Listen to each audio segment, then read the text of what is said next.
Manakala Nabi bagi tazkirah, tegak seorang perempuan. Berani dia.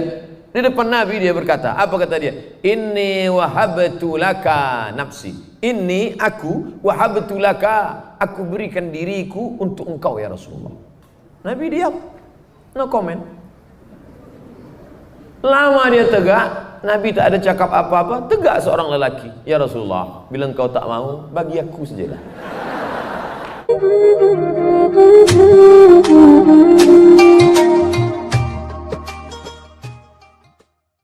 Apakah saya akan bersama istri dan anak saya di surga?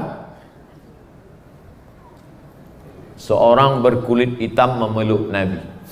Kenapa engkau peluk saya kuat-kuat? Di akhirat saya mungkin tak jumpa dengan engkau ya Rasulullah. Apa kata Rasulullah? Almar'u ma'aman ahab. Orang akan tetap bersama dengan sesiapa yang dia cintai kerana Allah. Jangankan dengan anak istri, saya dengan tuan puan pun akan berjumpa nanti di surga Jannatul Firdaus. Bila tuan puan dari Sabah nanti masuk ke surga, sudah sampai ke Jannatul Firdaus, tengok saya tak ada, yakinlah saya sedang berada di VVIP. Oh, Ustaz Somad takbur, sombong. Berkat doa-doa kita semua. Kadang kita ini masuk surga kerana doa orang lain. Ada orang-orang soleh, solehah mendoakan kita. Maka jangan pernah lupa minta doa. Doakan saya selalu, doakan. Syafaat orang beriman. Kita akan berjumpa rajulani, dua orang. Tahabba fillah, kasih sayang kerana Allah. Ijtama'a alaih, berjumpa kerana Allah. Wa tafarraqa alaih, berpisah pun kerana Allah. Mereka akan tetap bersama dalam surga Jannatul Firdaus. Terhadap aura kebahagiaan yang berbentuk warna-warni tertentu. Orang tengok kita lama-lama, oh, saya tengok aura awak hijau. Dia tengok lagi, aura awak merah. Dia tengok lagi, aura awak pink. Awak LGBT lah. Tak betul. Ini ilmu dari mana ini? Ilmu dari setan. Setan masuk ke mata dia, lalu kemudian setan menampak-nampakkan yang gaib-gaib. Bagaimana kalau dia wali Allah? Wali Allah bila diberikan karamah, karamah itu mengganggu dia dari Allah, dia minta kepada Allah supaya dihilangkan. Syekh Ali Jum'ah ketika membahas tentang berzikir dengan apa nama alat zikir Ustaz yang Mbak, ini yang picit-picit made in China. Tasbih digital. Kata Syekh Ali Jum'ah, hari ini banyak orang bertasbih dengan tasbih digital. Bila dia bertasbih dengan tasbih digital, macam menonton bola sepak. Tak salah. Tapi orang bertasbih dengan kayu kerana batang pokok kayu ikut bertasbih. Dan wali-wali Allah bisa mendengar tasbih pokok kayu. Tapi bila tasbih pokok kayu itu mengganggu telinga dia, dia berdoa kepada Allah, ya Allah, sudah cukup kau bagi aku pengetahuan, tolong hilangkan supaya telingaku tak boleh lagi mendengar ini. Jadi bila ada orang sibuk nak menengok, bila jumpa kita, awak merah. Bila jumpa, ini bukan wali Allah, ini wali setan. Ada seorang ikut zikir. Ustaz Somad, saya ikut zikir. Bila saya dah berzikir ni, saya tahu siapa tamu yang akan datang. Saya tahu siapa yang ada di balik bukit. Saya tahu siapa yang ada di balik tirai. Ini dari Allah apa dari setan? Saya tanya, jawab baik. Selepas tahu ni, makin ingat Allah apa makin lupa? Jawab jujur. Terus terang saya makin lupa Ustaz. Setan punya kerja. Sebab bila kita makin ingat pada Allah, maka bagaimana cara menghilangkan jin yang dah masuk ke mata saya ni Ustaz? Ruqyah. Dengan siapa saya ruqyah? Itu Ustaz ruqyah, Ustaz Musdar. Tegak dulu Ustaz Musdar biar nampak jamaah. Ustaz Musdar. Ustaz Musdar. Ustaz Musdar ni meruqyah, belum dibaca ayatnya jinnya dah lari duluan. Baru menengok janggut dia dah lari jin. Ada buku beliau, Ensiklopedia Ruqyah, bestseller, ditulis oleh Gemah Insani Press. tentang masalah ruqyah, tentang masalah jin mengganggu. Datang jamaah ke saya, Ustaz Somad, ya, anak saya ni menengok jin. Nampak dia gambar di dinding rumah, nampak jin bergantung-gantung situ. Nampak jin. Macam mana ni Ustaz? Ruqyah anak. Esok dia ruqyah anak ini, datang lagi ke saya. Macam mana? Alhamdulillah anak ni sihat. Adik dia pula menengok jin. Dia berpindah hantu. Lepas tu adik ni pula dia ruqyah. Lepas tu dia tak datang lagi. Entah dia pula kena tak tahu. Boleh bagi penerangan tentang jamaah tabligh? Jamaah tabligh tak pernah sebut dia tabligh. Orang yang sebut dia tabligh. Jamaah apa tu? Jamaah tabligh. Jamaah apa tu? Orang olok-olok. Jamaah tabligh mengamalkan sunnah. Sebab di India masa Syekh Maulana Ilyas dan Syekh Zakaria Kandahlawi, keduanya ahli hadis, maka mereka menulis kitab Mukhtar Al-Ahadis dan Muntakhab, hadis-hadis pilihan. Mereka juga menulis kitab Fadail A'mal, isinya hadis-hadis. Tak boleh tabligh, tak boleh tazkirah macam ini. Bila di India masa itu buat macam ni, tentu sebab susah. Maka dakwah mereka dari pintu ke pintu. Assalamualaikum, waalaikumsalam. Kia halhi, tiki. Kia halhi, apa kabar? Tiki, kabar baik. Akhirnya mereka pintu ke pintu, ayo ke masjid, ayo ke masjid. Dan perbuatan mereka ni tabligh. Maka mereka dituduh. Jamaah apa tu? Jamaah tabligh. Sebab dia pintu ke pintu tabligh. Orang marah dia tak peduli. Orang mengamuk tak peduli. Assalamualaikum Tuan Haji. Waalaikumsalam. Mari ke surau Tuan Haji. Awak jangan ajak-ajak saya. Awak belum lahir, saya dah haji dah. Tapi dia tak peduli.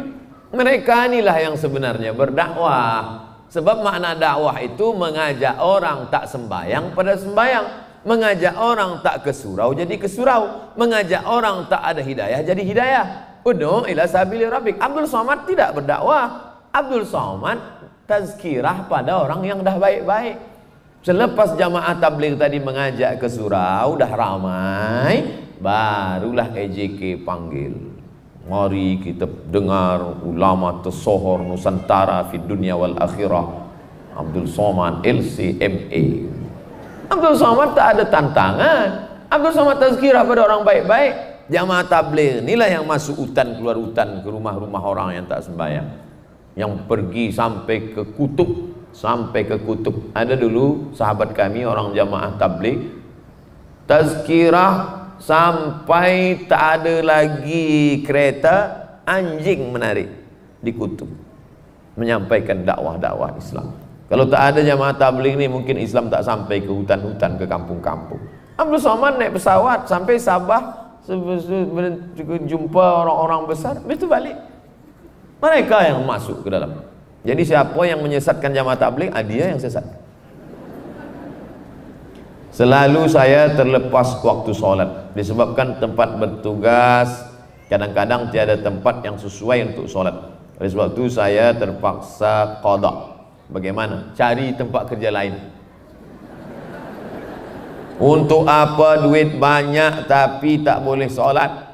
Berapa lama kita hidup dunia menikmati duit yang sementara tadi? Cari kerja lain. Kurang-kurang sikit gaji tak apa. Yang penting boleh kita sembahyang. Suami saya tak izinkan saya solat, cari suami lain. Boleh mengizinkan solat. Isteri saya tak izinkan saya solat, didik dia dengan baik. Kita nak pancing-pancing je. Tapi ada dulu masa saya di Kaherah, abang ni bila musim panas, summertime, dia pergi ke Europe. Memang tak boleh kerja sama, memang tak boleh sembahyang sama sekali. Supervisor saya kejam, Ustaz.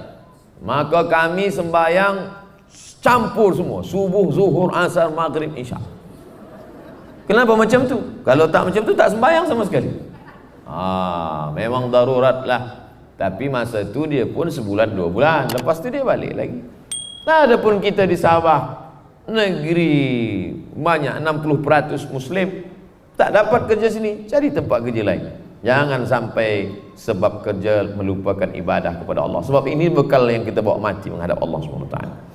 Hari ini wujud golongan Islam yang menolak politik, mengatakan tiada politik dalam Islam. Yang penting sholat, banyak-banyak puasa sunat, banyak-banyak berzikir, ingat mati, dah. Politik usah urus. Maka akhirnya politik diambil orang lain, dan terjadilah apa yang terjadi pada saudara kita di Rohingya. Tiada kuasa. Terjadi yang terjadi di Palestina sebab politik dah diambil oleh Israel. Satu kitab khas masalah politik, namanya Al-Ahkam As-Sultaniyah. Al-Ahkam hukum hakam, As-Sultaniyah sultan, kekuasaan politik. Siapa yang mengatakan Islam tiada politik, maka berarti dia sudah mengkhitan Islam, sudah menghilangkan satu bab daripada kajian Islam. Kitab fiqh, coba buka. Fiqh salat, fiqh puasa, fiqh haji, fiqh jihad, fiqh siasah politik. Oleh sebab itu maka politik adalah bagian dari ajaran agama Islam. Di Makkah Nabi tak ada urus politik. Tapi manakala dia pindah ke Madinah, Nabi lah penguasa, kekuasaan politik. Oleh sebab itu maka ulama-ulama berijtihad. Beli buku Islam kajian masalah politik, Al-Ahkam As-Sultaniyah, penulisnya Al-Imam Al-Mawardi, meninggal 450 Hijrah. Buku itu sudah berumur 1000 tahun. Yang modern Ustaz, Min Fiqhid Daulah, Yusuf Al-Qardawi.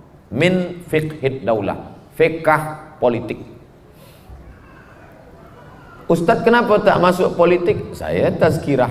Oh, saya masuk tazkirah pun orang dah marah, apalagi saya masuk politik. Apakah ciri-ciri anak yang soleh dan solehah itu? Rabbi habli minas solihin, bagi aku anak yang soleh. Dikabulkan Allah doa itu. Selepas berdoa 86 tahun, lahirlah anak bernama Ismail. Apa ciri Ismail? Tak melawan. Itu ciri Ismail. Ismail itu ciri tak melawan. Ayah nak potong kau, potonglah. Ayah tinggalkan engkau, tinggalkanlah. Mari kita bina Ka'bah, kita bina. Panggil umat supaya melaksanakan haji, ikut. Sami'na wa ata'na. Anak soleh. Apakah saya akan bertemu dengan kedua orang tua saya di surga nanti? Ya. Mana dalilnya? Alhaqna bihim dzurriyyatahum alladzina amanu, orang yang beriman diiringinya dengan amal soleh. Alhaqna bihim dzurriyyatahum, ayat Quran, kami akan jumpakan mereka dengan anak cucu keturunan mereka. Hadis Nabi ada? Ada. Mana hadisnya? Almar'u ma'aman ahab, orang akan bersama dengan siapa yang dia cintai. Kalau memang niatnya nak jumpa. Ada juga kadang lelaki ini dia tanya, dia sebenarnya tak nak jumpa. Ustaz, nanti di akhirat saya jumpa tak bini saya lagi? Jumpa kata saya, menangis dia.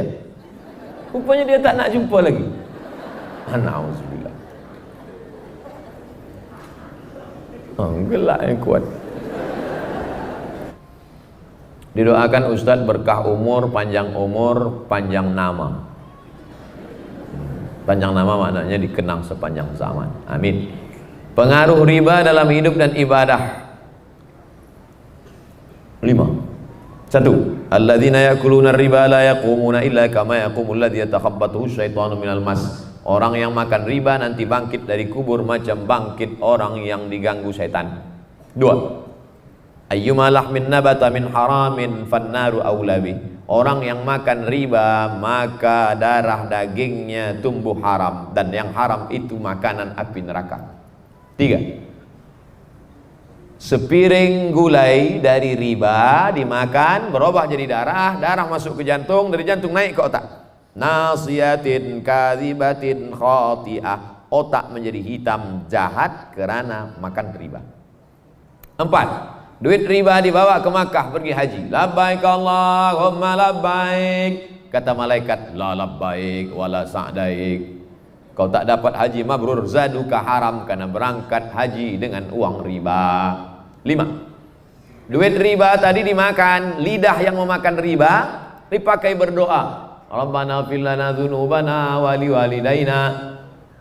Doa tak dikabulkan Allah sebab 4. Mat'amuhu haram, makanan haram.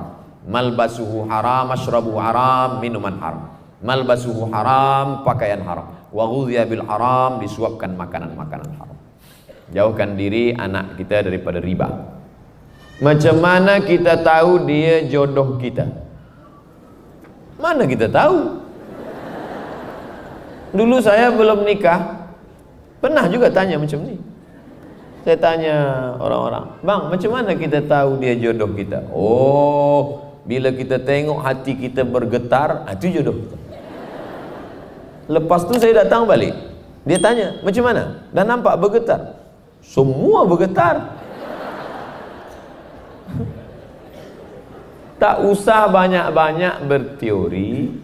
Bila dah nampak sesuai, kemudian datang kepada wali dia, kemudian ta'aruf, lepas ta'aruf khitbah, lepas itu nikah. Dah istikharah. Usalli sunnatal istikharah lillahi ta'ala. Bila ada 2, istikharah. Mana kuat hati? Oh, ada istikharah? Sudah Ustaz. Kemana? Dua-dua nampak. Pilihlah satu lagi. Tak usah terlalu banyak. Nak tunggu mimpi datang, nak tunggu itu, nak tunggu ada getaran, nak tunggu. Yang kita diajarkan, fa idza azamta, kalau kau sudah azam, fatawakkal 'ala Allah, bertawakal kepada Allah. Iyakunu fuqara, kalau dia miskin susah, yughnihimullah. Lelaki disuruh hanya pilih 4 saja. Tungkahul mar'atu li arma', perempuan itu dinikahi kerana 4. Limaliha, kerana dia kaya. Wali hasabiha, keturunan orang baik-baik. Wali jamaliha, parasnya yang cantik. Wali diniha, kerana agamanya. Tapi jangan pandang kerana hartanya, harta akan binasa. Jangan pandang kerana suku bangsanya, mungkin akan jatuh kerana itu pula. Pandanglah kerana agamanya. Taribat siyadaka fasfar bidzatid din, tengok agamanya, kau akan selamat. Perempuan memandang lelaki pula 2. Idza ja'akum man tardawna dinah, bila kau tengok agamanya baik, wa khuluquhu, baik akhlaknya, fazawwijuhu, nikahkanlah dia dengan anakmu, dengan cucumu. Illa taf'aluh, kalau tak kau lakukan, takun fitnatun fil ardi wa fasadun arid, akan terjadi kerosakan yang amat sangat besar. Last. Sebenarnya banyak lagi. Nanti saya akan bawa, saya akan buatkan video di Pekanbaru, nanti saya share. Jangan lupa subscribe, like and share. Mohon pendapat Ustadz, saya mu'allaf, belum pandai mengaji. Bolehkah saya membaca Al-Quran dalam bahasa terjemahan? Sebelum ini saya pernah rujuk pada ustaz-ustaz lain mengatakan tak boleh. Dan ada ustaz mengatakan boleh. Tadi subuh kita bicara dengan Datuk Jamaluddin.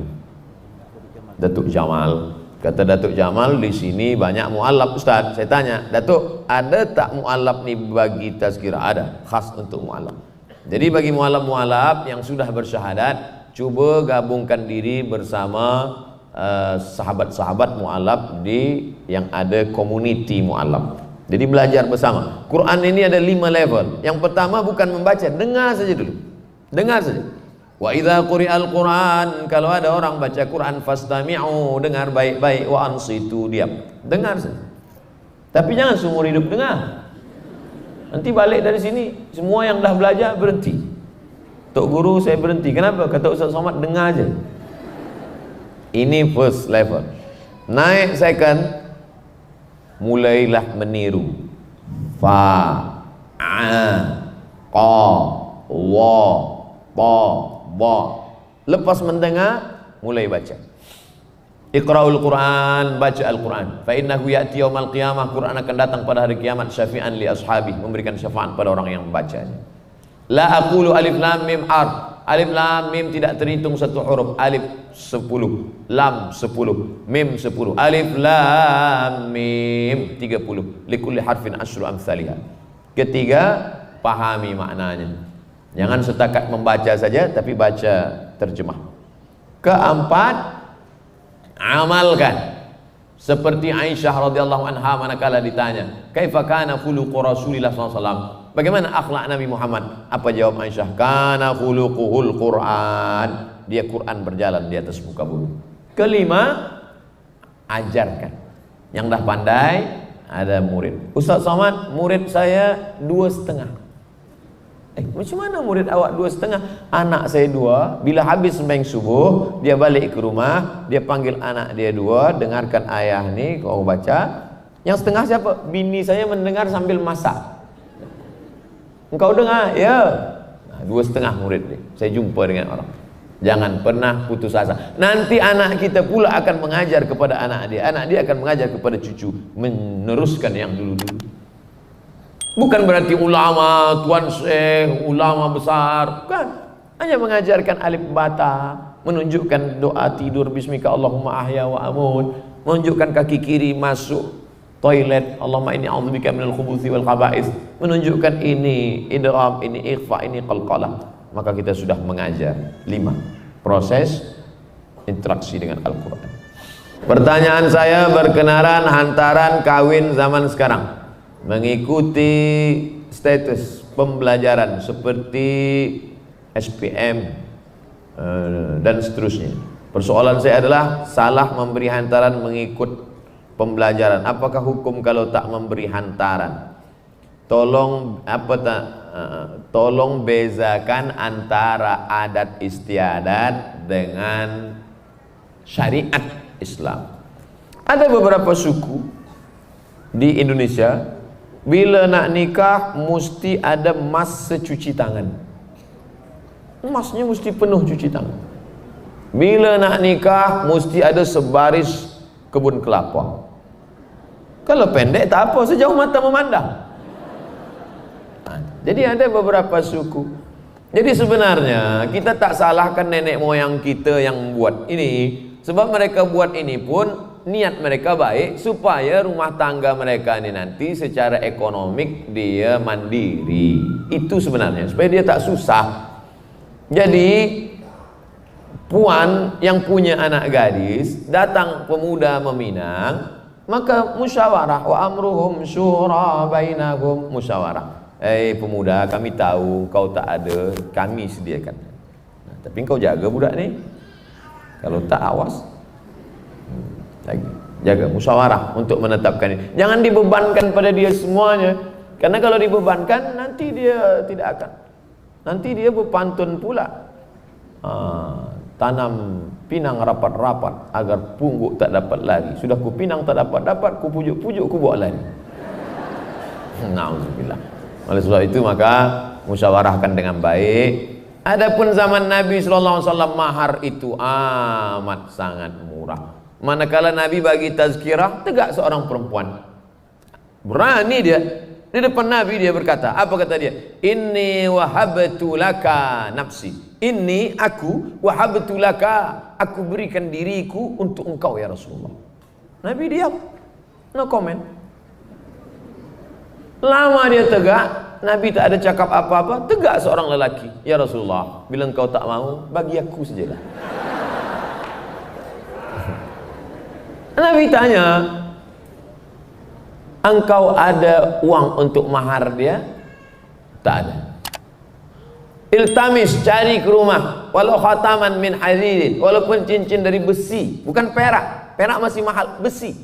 Dia balik ke rumah, cincin besi pun tak ada. Lepas tu kata Nabi, kain ada tak? Kain ada Rasulullah. Cukup untuk mahar. Kain engkau berapa? 1. Bila kain itu jadi mahar, kau pakai apa? Akhirnya dia malu, dia pun pergi. Masa dia pergi itu Nabi panggil balik. Tak sampai hati Nabi, rahmah kasih sayang Nabi. Nabi tanya, hal hafizna minal Quran? Adakah engkau hafaz Al-Quran? Dia pun cakap, hafiz tu surah tu kada wa surah kada wa surah kada. Saya hafaz surah ini, surah ini, surah ini. Kata Nabi, terus di situ juga diakatkan Nabi, zawwajtukaha bima ma'aka minal Quran. Aku nikahkan engkau dengan dia dengan mahar mengajarkan sebahagian dari Al-Quran. Alangkah indahnya, ku nikahkan engkau dengan dia dengan mengajarkan surah Ar-Rahman. Awak hafal Ar-Rahman? Enggak. Susah lah. Ku nikahkan engkau dengan dia dengan mengajarkan kulhu. Apa tanda-tanda orang yang mendapatkan rahmat Allah Subhanahu wa ta'ala?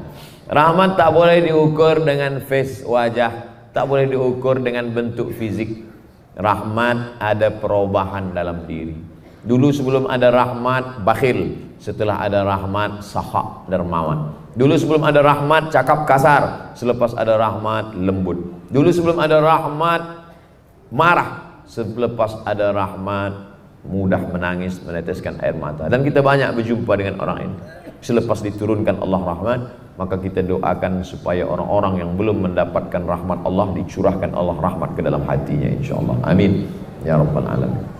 Doa ala hadhihi niyah, untuk niat yang baik ini, supaya Allah menurunkan sentiasa kita dalam rahmat Allah bisirril Fatihah. Jangan lupa subscribe, like and share.